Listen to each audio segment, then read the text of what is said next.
Hey there, I am the Tailorette, and I am going to be making a fabric out of the fabric of Fabulism. And I'm making a spring dress. I made my own pattern. I'm not going to go into detail, but I have a video, see the link below, on how I do this. Let's get straight to business. I'm laying out my fabric, and I'm having the stripes go horizontal, not vertical. And I'm cutting them and matching the stripes on the side seams.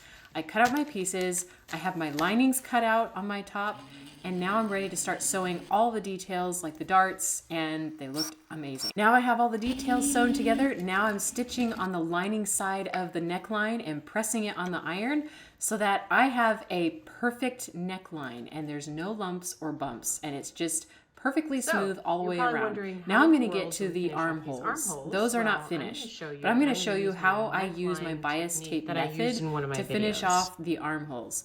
Here I am folding it on the bias, and I'm cutting out 2-inch pieces of strips long enough to go all the way around my armholes, and I'm folding them all in half.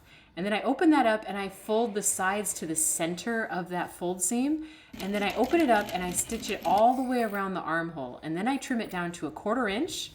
And then I'm going to fold it inside, but I had to trim about a 1/2 inch off because it was too thick. Then I folded it under, pinned it down so that I could hand stitch it all the way around. And there we have a perfectly smooth outside, and you can't even tell that there is binding. The bodice is done. We're ready for the skirt. We're gonna have to be a little bit smart about how we do this skirt because there's stripes. And if you just start cutting fabric like you're just gonna cut it, you have to think about what direction the stripes are going, how they're meeting in the side seams, etc. And here I'm folding my fabric horizontally to cut out the skirt. And I made sure that all my stripes were matching because I didn't want it to be crooked.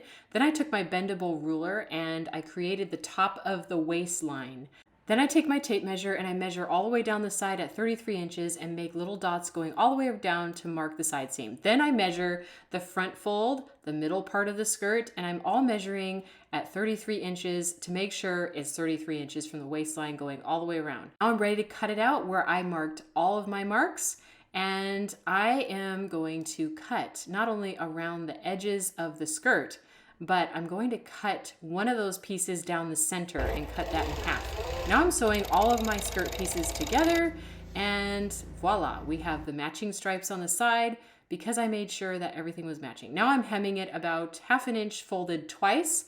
Now I'm gathering the skirt so I can attach it to the dress, pressing the waistline, and now I'm adding the zipper. I have a video on how I did that below. It is technically finished. However, I didn't like the gathers and how it looked with the stripes. I felt like it made my waistline look bigger, so I took it out and I undid the zipper and everything, and then I added pleats instead. So I measured my bodice, measured my pleats. I have a video on knife pleats, see that below, and it's done. Honestly, I'm a lot more pleased with the pleats.